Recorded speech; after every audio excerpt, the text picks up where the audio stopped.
Hello everyone, welcome back to my YouTube channel. So limits and derivative में हमने limit complete कर लिया है और आज हम लोग स्टार्ट करने जा रहे हैं हमारा नेक्स्ट टॉपिक, जिसका नाम है डेरिवेटिव। सो डेरिवेटिव को अच्छे से हम लोग समझेंगे, तो क्लास के अंत तक बने रहिएगा। हम लोग जानेंगे किसी फंक्शन का डेरिवेटिव क्या होता है, उसका ज्योमेट्रिकल इंटरप्रिटेशन भी समझेंगे, ठीक है, और कुछ क्वेश्चन भी उस पर करेंगे। तो चलिए स्टार्ट करते हैं। डेरिवेटिव क्या होता है किसी फंक्शन का। तो बात आती है यहाँ पर फंक्शन की। सबसे पहले मान लेते हैं कि y equal to f of x कोई फंक्शन है। इसमें x हमारा इंडिपेंडेंट होता है,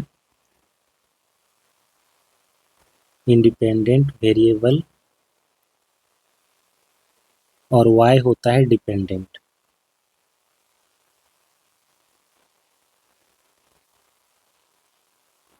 जो डेरिवेटिव होता है वो चेंज को डिनोट करता है, change in the value of function. कब? जब x में कोई चेंज हो रहा है, तो x में चेंज होने के साथ साथ y में कैसे चेंज हो रहा है, इस चीज़ को बताता है derivative. So derivative is nothing but change in function with respect to the independent variable. ठीक है, ऐसे भी कर सकते हैं कि change in dependent variable with respect to the independent variable. x में कुछ चेंज होगा तो y में क्या चेंज होगा, यही चीज़ हमारा डेरिवेटिव है। ठीक है, derivative is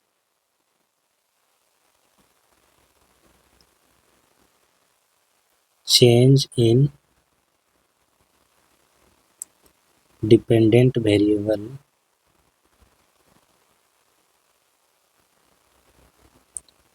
with respect to independent variable।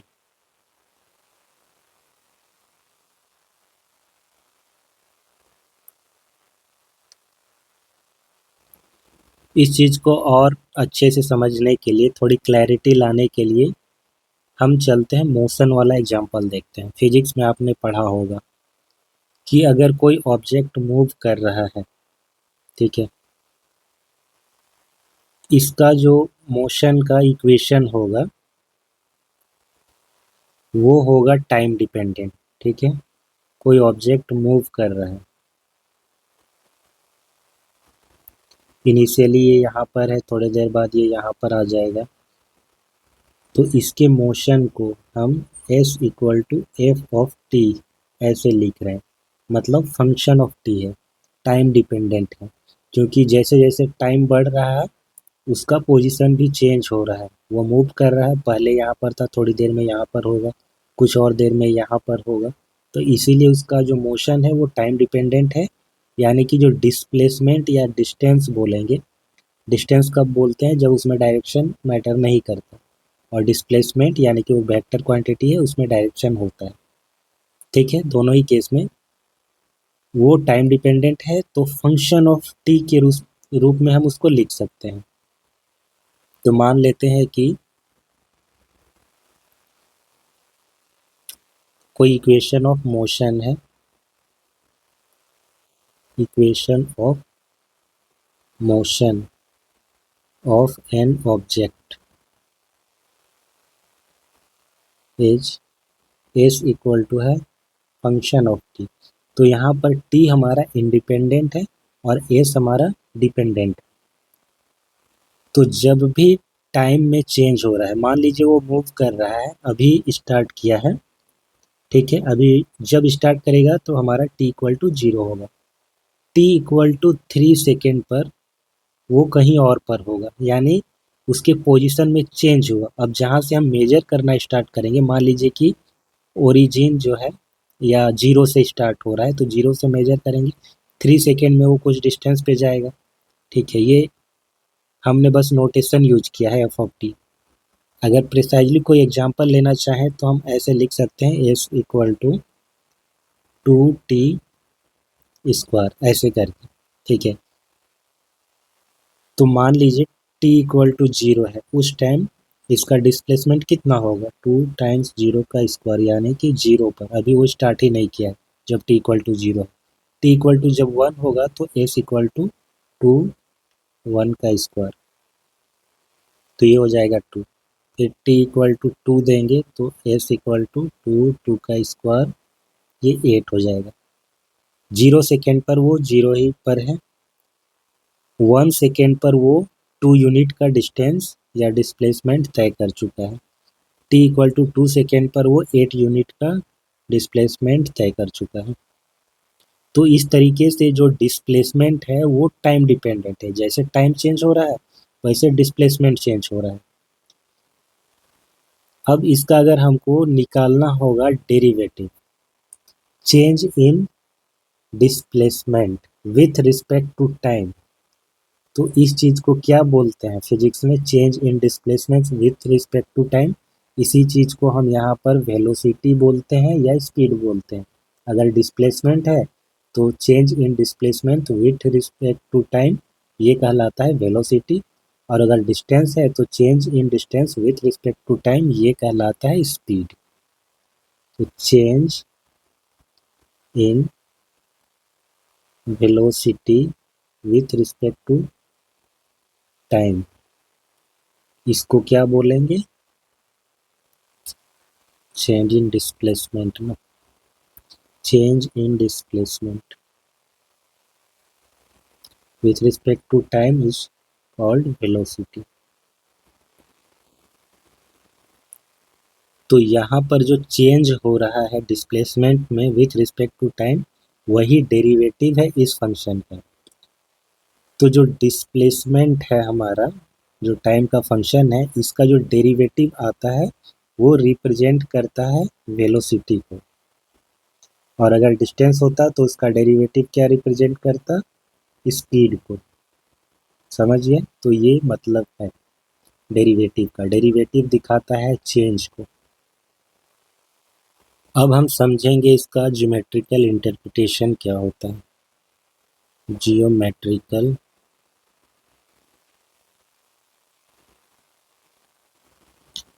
Interpretation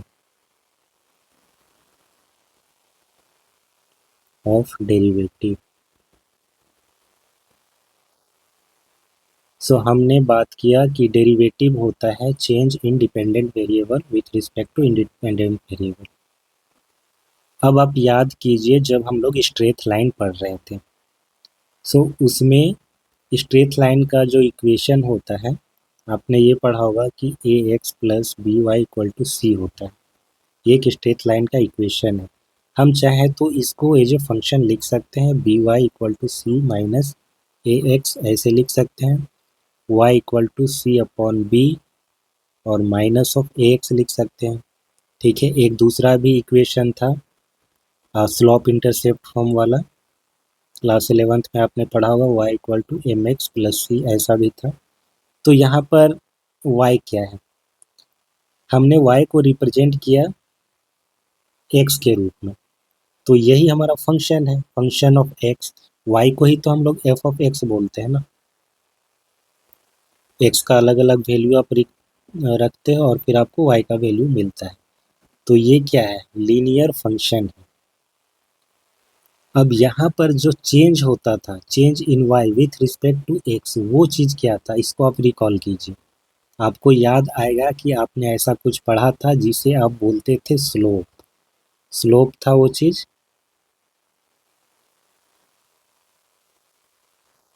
ये हमारा एक्स एक्सिस, ये वाई एक्सिस। तो ये कोई स्ट्रेट लाइन है, इधर कहीं पर मान लीजिए कोई पॉइंट है P जिसका कोऑर्डिनेट है x1 y1, और इधर है कहीं पर Q x2 y2।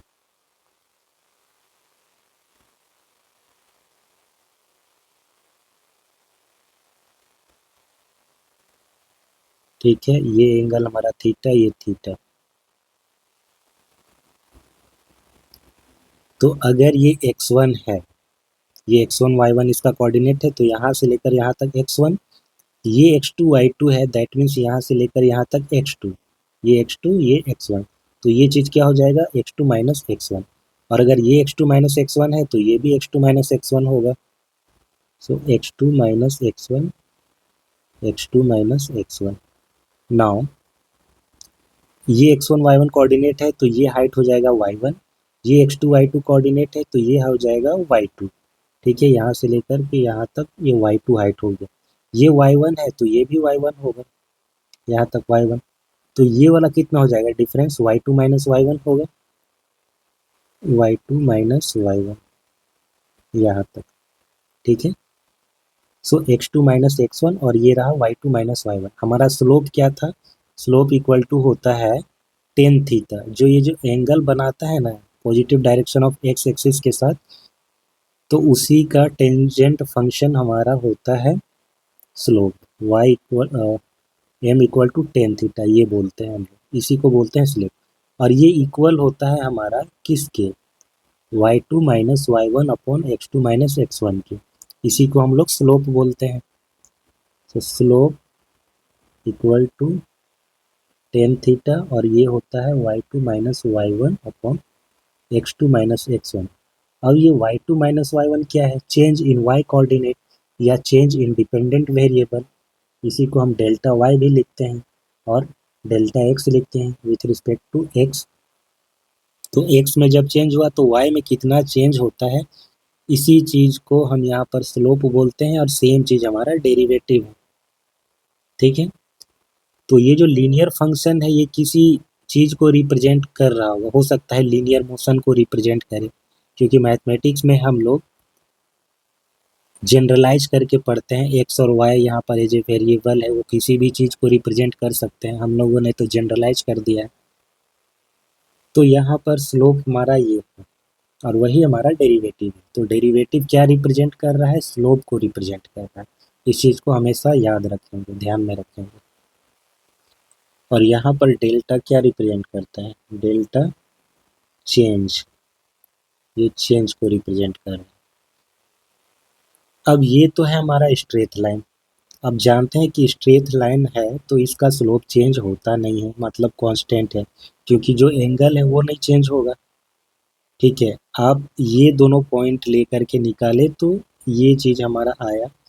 कहीं और पर भी दो पॉइंट ले लीजिए, उनका कोऑर्डिनेट का यूज करके आप स्लोप निकालिएगा तो भी स्लोप सेम ही आता है, वो फिक्स रहता है।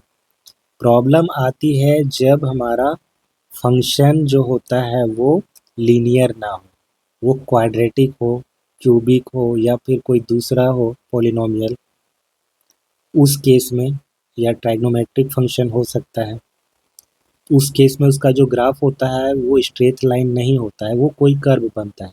अब जब कर्व बनता है तब आप उसका स्लोप कैसे निकालेंगे। ठीक है, दो पॉइंट आप कहाँ पर लेंगे, कर्व के केस में स्लोप होता कैसे है। मान लीजिए ये कर्व है, ठीक है, ये हमारा एक्स एक्सिस वाई एक्सिस। अब हम चाहते हैं इसका स्लोप निकालना, तो हम निकालेंगे कैसे। यहाँ पर स्ट्रेट लाइन था, दो पॉइंट हमने ले लिए, यहाँ पर अगर हम लेते हैं एक पॉइंट और एक पॉइंट यहाँ पर, दो पॉइंट और ऐसे हम इसका डिफरेंस लेंगे y2 minus y one upon x2 minus x1, तो यहाँ पर प्रॉब्लम होता है क्योंकि ये ना पाथ कंटिन्यूसली इसका डायरेक्शन चेंज हो रहा है।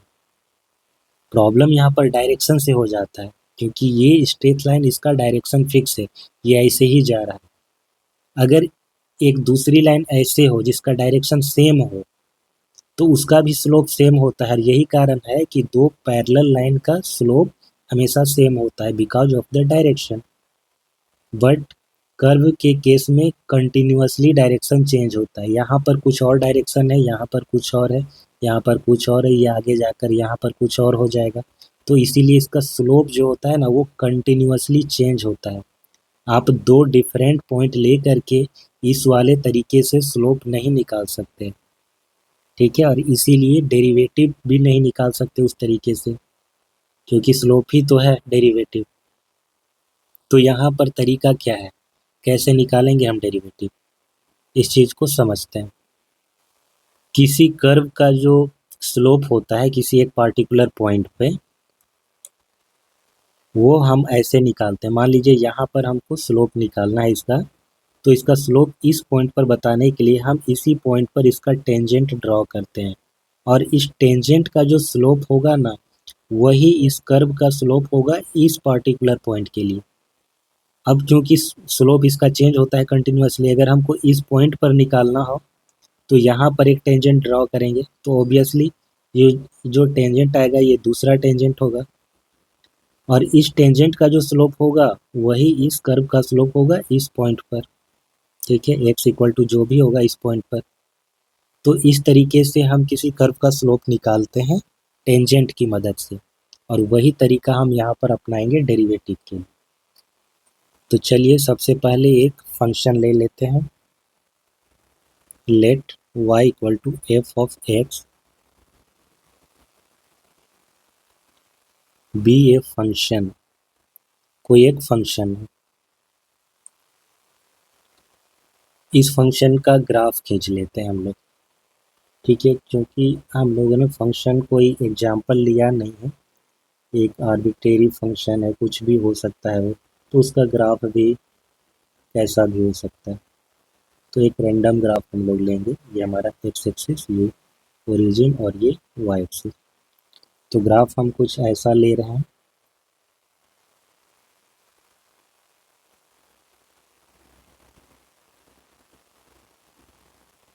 ठीक है, ये हमारा y equal to f of x graph है।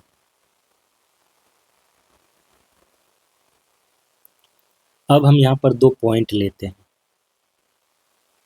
कोई दो पॉइंट ले लेते हैं इधर कहीं पर, और एक दूसरा पॉइंट लेते हैं यहाँ पर। इस पॉइंट का कोई कोऑर्डिनेट लेते हैं,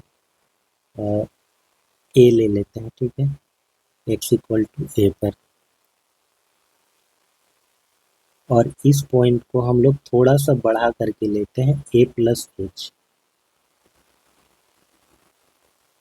ए प्लस एच बोल रहे हैं, मतलब ए में ही हम लोग समथिंग ऐड करके आगे बढ़ रहे हैं। सो अगर ये x इक्वल टू ए है तो फंक्शन का वैल्यू इस पर क्या होगा, एफ ऑफ ए होगा। ठीक है, अगर ये a है तो फंक्शन का वैल्यू एफ ऑफ ए होगा, और इसी को हम y बोलते हैं, y का वैल्यू। तो उस केस में हमें p का कोऑर्डिनेट मिल जाता है a comma f of a. ठीक उसी तरीके से अगर ये पॉइंट हमारा x equal to a plus h है तो इस पर फंक्शन का वैल्यू क्या होगा, f of a plus h होगा। तो कोऑर्डिनेट हमें मिल जाएगा a plus h comma f of a plus h. थोड़ा सा लेफ्ट करके लिखते हैं, a plus h comma f of a plus h. इस पॉइंट का नाम दिया हमने P, इसका नाम देते हैं हम Q। ठीक है, सो y एक फंक्शन हमने ले लिया, दो पॉइंट ले लेते हैं, let P equal to a comma f of a and Q equal to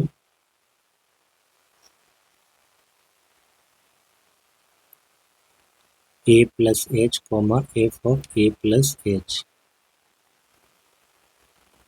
be two points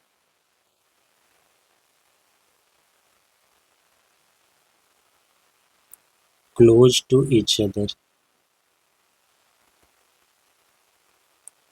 on the graph। दोनों एक दूसरे के काफ़ी नज़दीक हमने लिया है। ठीक है, ये दो पॉइंट है, उसके कोऑर्डिनेट है। हम क्या करेंगे, दोनों पॉइंट को अगर हम मिला देते हैं तो एक स्ट्रेट लाइन सेगमेंट हमको मिल जाएगी।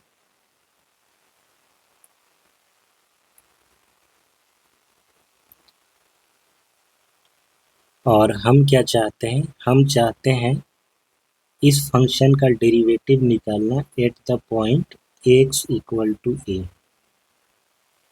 x इक्वल टू ए पर हम इसका डेरिवेटिव निकालना चाहते हैं, और जैसा कि हम डिस्कस कर चुके हैं, जो डेरिवेटिव होता है इस तरह के कर्व का,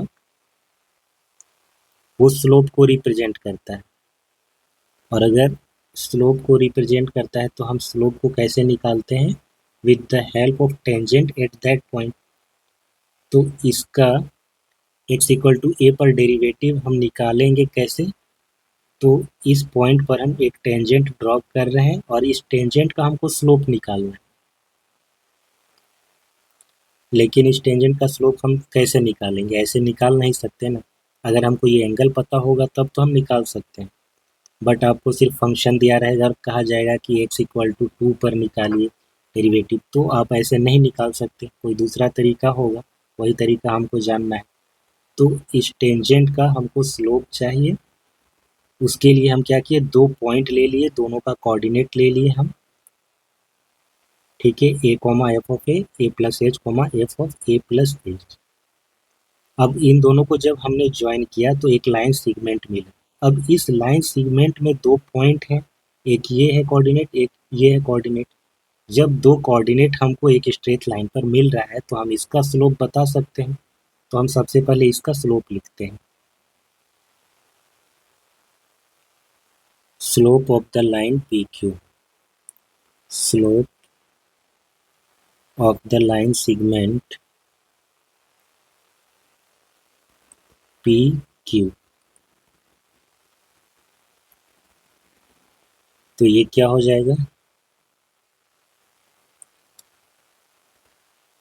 y कोऑर्डिनेट है ना, चेंज इन y कोऑर्डिनेट, यानी कि f of a plus h minus ये f of a plus H और ये f ऑफ a, तो minus f of a divided by x coordinate में चेंज। x कोऑर्डिनेट क्या है यहाँ पर, a प्लस एच और यहाँ पर है a, तो a plus h minus a। क्या हो जाएगा ये, f of a plus h minus f of a divided by, यहाँ पर a और माइनस a कैंसिल हो जाएगा तो बचेगा h, यानी कि x का जो डिफरेंस है ना वो h के इक्वल है। यहाँ पर इस वाले चीज़ की बात हो रही है, h यहाँ से लेकर के यहाँ तक, तो ये h होगा। तो ये स्लोप है, लेकिन ये किसका स्लोप है, ये स्लोप है इस लाइन सेगमेंट का। हमको चाहिए इसका स्लोप, है ना। ये जैसे हमको इसका स्लोप मिल जाएगा दैट मीन्स हमको डेरिवेटिव मिल जाएगा इस पॉइंट पर। लेकिन हमारे पास है स्लोप इसका। हम क्या करने वाले हैं यहाँ पर, इस चीज़ को ना हम क्लोज लाएंगे। ये जो पॉइंट P और Q का जो डिस्टेंस है उसको छोटा करते जाएंगे, और यहाँ पर हम मदद लेंगे लिमिट का, राइट हैंड लिमिट का। Q जो पॉइंट है उसको हम P की ओर टेंड करेंगे। कहने का मतलब है जो a प्लस एच है और ये a, इनका जो डिफरेंस है h था, तो ये जो डिफरेंस है h, इसको हम टेंस टू जीरो करेंगे, यानी कि ये धीरे धीरे क्लोज आएगा। टेंस टू जीरो का मतलब आप जानते हैं कि जीरो के इक्वल नहीं होता है, मतलब कंप्लीटली जीरो नहीं होता है, वो a के बहुत क्लोज आ जाएगा, इतना क्लोज कि ऑलमोस्ट जीरो जैसा फील होगा। तो इसको जब हम इधर लाएंगे दैट मीन्स हम Q को P की ओर टेंड कर रहे हैं। जैसे जैसे ये नज़दीक आएगा तो ऑलमोस्ट ये कोइंसाइड करेगा P पर, हालांकि डिफरेंस रहेगा इन रियल सेंस, बट वो बहुत क्लोज होगा, एक पॉइंट की तरह वो होगा। और उस केस में जो हमारा स्लोप होगा ये, वो देने लगेगा इस पर्टिकुलर पॉइंट पर स्लोप, यानी कि ये जो लाइन सेगमेंट था वो ऑलमोस्ट ख़त्म हो जाएगा और हमें स्लोप मिलेगा इस लाइन का। तो ये था आइडिया पूरा। अब हम लोग लिमिट लेंगे। ये जो स्लोप है ये हमारा क्या है, इसको हम लोग बोल सकते हैं delta F upon delta x. वैसे बहुत जगह डेल्टा वाई भी लिखते हैं, वाई भी लिख सकते हैं, कोई दिक्कत नहीं है।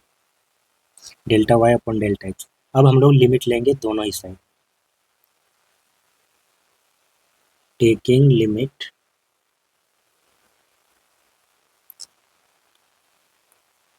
Delta x tends to zero, और ये जो डेल्टा एक्स है कुछ और नहीं बल्कि एच है। डेल्टा एक्स मतलब चेंज इन एक्स कोऑर्डिनेट, तो यहाँ पर एक्स कोऑर्डिनेट हमारा ए प्लस एच था और ए था, तो जो चेंज होगा डेल्टा एक्स ये हो जाएगा a plus h minus a, that means h. तो ये मतलब taking limit delta x tends to zero indicate that क्या होगा, Q टेंस टू P, यानी कि Q टेंड करेगा P की ओर, और उस केस में क्या हो जाएगा, limit delta x tends to zero, या delta y upon delta x था, इक्वल टू राइट साइड हम लोग इसी चीज़ को एच लिख रहे हैं, डेल्टा एक्स ही h, limit h tends to zero, a plus h minus f of a divided by H.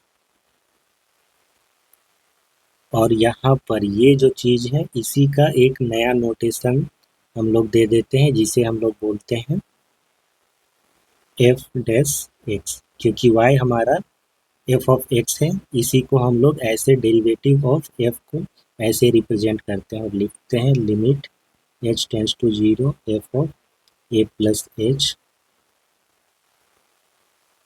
Minus f of a divided by h. ठीक है, एक्स नहीं ए पर, ये एक पॉइंट पर डेरिवेटिव दे रहा है, किस पर दे रहा है, एक्स इक्वल टू ए पर। जब Q टेंड किया P की ओर तो ये वाला लाइन खत्म हो गया, ये पॉइंट P और Q कोइंसाइड कर गए, तो हमें इस टेंजेंट का स्लोप मिलने लगा इस पॉइंट पर, और इस पॉइंट पर ये डेरिवेटिव को रिप्रेजेंट करता है। तो derivative of the function f x at x equal to a is given by this formula. ठीक है, तो ये रहा डेरिवेटिव का कॉन्सेप्ट पूरा और इसका ग्राफिकल इंटरप्रिटेशन। तो ग्राफिकल इंटरप्रिटेशन क्या था कि डेरिवेटिव स्लोप को रिप्रेजेंट करता है। यहाँ पर एक और नोटेशन होता है इसका, जो delta y upon delta x है। जब यहाँ पर delta x tends to zero करते हैं तो इसका एक नोटेशन ये हो जाता है d y upon d x. तो कोई अगर आपसे पूछे कि इसमें और इसमें क्या अंतर है, तो ये जो delta y upon delta x है, ये स्ट्रेट लाइन के लिए होता है कि दो कोऑर्डिनेट दिए गए हैं, दो पॉइंट दिए गए हैं, तो हम लोग y2 minus y one upon x2 minus x1 लिखते हैं, उसको लिखते हैं change in y, delta y upon delta x. और ये चीज़ क्या है, जब डेल्टा एक्स एकदम नैरो हो जाए, वो बहुत छोटा हो जाए, कोइंसाइड कर जाए पॉइंट, उस केस में हम लोग ये नोटेशन यूज करते हैं, यानी कि कंटिन्यूस फंक्शन के लिए। और ये डिस्क्रीट पॉइंट, दो अलग अलग जगह के पॉइंट्स के लिए हम लोग यूज करते हैं। जब पॉइंट एकदम क्लोज हो जाए तो ये यूज करते हैं। सो ये चीज़ क्या हमें दे रहा है, this gives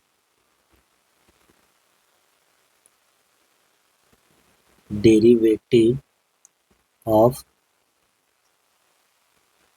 F x at x equal to a. X equal to a पर ये डेरिवेटिव दे रहा है। अब हम इसके डेफिनेशन को एक बार समझते हैं। Suppose F is a real valued function, F एक रियल वैल्यूड फंक्शन है और ए कोई पॉइंट है उसके डोमेन ऑफ डेफिनेशन से, डोमेन से ही लिया जाएगा ऑब्वियसली, उसके बाहर का पॉइंट आप नहीं ले सकते हैं जहाँ पर फंक्शन डिफाइंड ही ना हो। तो उसके डोमेन के किसी पॉइंट पर उसका डेरिवेटिव इस तरीके से डिफाइंड होता है, एक्स इक्वल टू ए पर F of a plus h minus f of a divided by h, और एच टेंस टू जीरो, ऐसे हम उसका डेरिवेटिव निकालते हैं। Provided that this limit exist, ये लिमिट एग्जिस्ट लेकिन करना चाहिए, तभी डेरिवेटिव डिफाइंड होगा। लिमिट ही एग्जिस्ट नहीं करेगा तो फिर डेरिवेटिव कैसे डिफाइंड होगा। ठीक है, और नोटेशन ये है, अगर एक्स इक्वल टू ए पर निकाल रहे हैं तो एफ डैश ए ऐसे लिखते हैं, एफ प्राइम पढ़ते हैं इसको, एफ प्राइम ए। और जल्दी से एक एग्जांपल हम लोग सॉल्व करते हैं। Find the derivative at x equal to two of the function f of x equal to 3x। So x equal to two पर हमको निकालना है, यानी कि एफ प्राइम टू, ये चीज़ निकालना है। फॉर्मूला क्या था हमारा, फॉर्मूला एक बार लिखते हैं, f prime a equal to limit था ना, limit h tends to zero f of a plus h minus f of a divided by h, ये चीज़ था।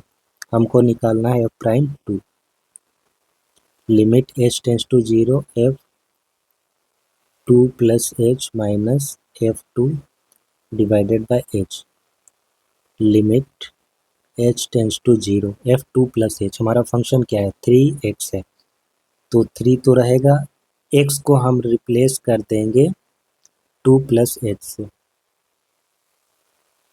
ठीक है, ये चीज़ समझ रहे हैं ना, हमारा फंक्शन यह है f of x equal to 3x, यहाँ पर x की जगह पर आ रहा है 2 प्लस एच, तो x की जगह पर रिप्लेस कर देंगे 2 प्लस एच, ऐसे आ जाएगा 2 प्लस एच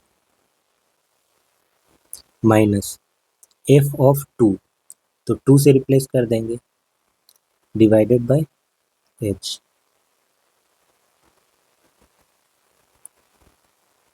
3 2 जा 6 plus 3h minus 6 divided by h। यहाँ पर 6 से कैंसिल हो जाएगा, then limit h tends to 0, 3h upon h, यहाँ पर h भी कैंसिल हो जाएगा, बचेगा क्या 3।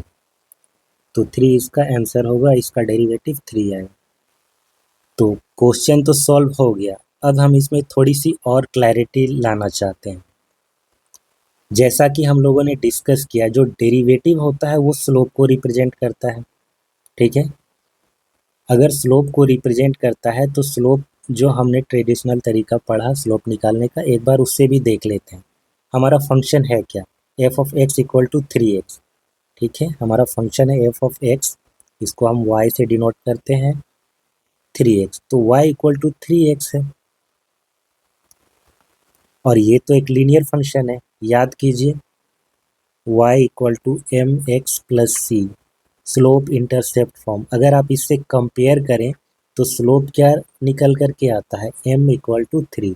तो ये इसका स्लोप है जो कि डेरिवेटिव के इक्वल आ रहा है।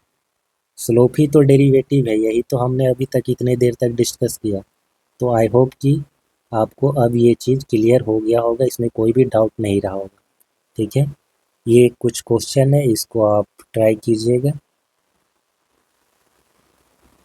ये आपके लिए होमवर्क है। x इक्वल टू -1 पर इसका डेरिवेटिव निकालना है और ये चीज़ प्रूव भी करना है कि ये होगा f prime 0 plus 3 f prime -1 equal to 0। तो x इक्वल टू -1 पर डेरिवेटिव निकाल करके आप कमेंट सेक्शन में इसका आंसर ज़रूर बताइए। तो मिलते हैं नेक्स्ट क्लास में। Thanks for watching, have a nice day.